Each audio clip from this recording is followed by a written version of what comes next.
हिंदू धर्म में विवाह पंचमी का विशेष महत्व है।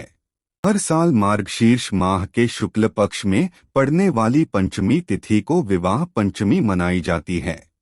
धार्मिक मान्यताओं के अनुसार त्रेता युग में इसी तिथि पर भगवान राम और माता सीता विवाह बंधन में बंधे थे।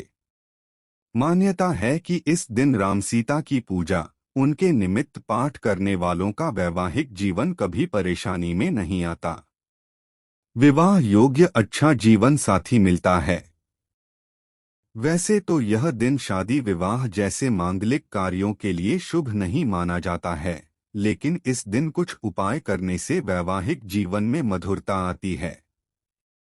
चलिए जानते हैं विवाह पंचमी पर सुखी दाम्पत्य जीवन और मनचाहा जीवन साथी पाने के लिए सरल उपायों के बारे में। यदि दाम्पत्य जीवन में प्रेम में कमी हो रही है या पति पत्नी के बीच आए दिन झगड़ा होता रहता है, तो विवाह पंचमी के दिन पति पत्नी एक साथ मिलकर रामचरितमानस में वर्णित राम सीता विवाह प्रसंग का पाठ करें। इससे शादीशुदा जीवन में मिठास घुलने लगती है। जिन लोगों के विवाह में रुकावटें आ रही है, वह इस दिन सीता माता को लाल चुनरी चढ़ाएं और फिर ऊ जानकी वल्लभाय नमः का जप करें। इससे शादी के योग बनेंगे। यदि शादी योग्य युवक या युवती के विवाह में समस्या आ रही है या फिर बार बार रिश्ता पक्का करने के बाद टूट जा रहा है, तो विवाह पंचमी के दिन विधि विधान से भगवान राम और माता सीता का विवाह कराएं।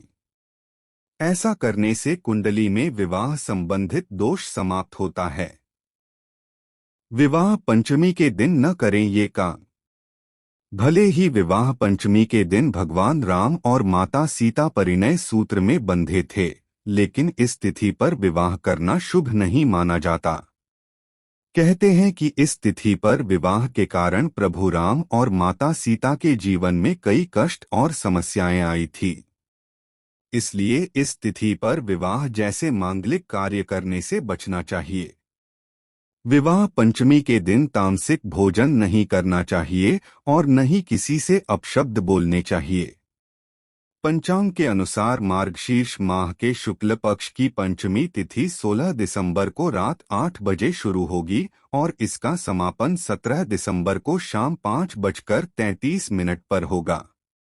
वैसे तो विवाह गोधूली बेला में किया जाता है, लेकिन हिंदू धर्म में अधिकतर त्योहार उदयातिथि के अनुसार मनाते हैं, इसलिए विवाह पंचमी 17 दिसंबर को मान्य होगी। विवाह पंचमी पर पूजा के लिए सुबह 8:24 से दोपहर 12:17 तक शुभ मुहूर्त हैं। अगर यह वीडियो आपको पसंद आई तो लाइक, शेयर और सब्सक्राइब करें और बेल आइकन को अवश्य दबाएं। धन्यवाद।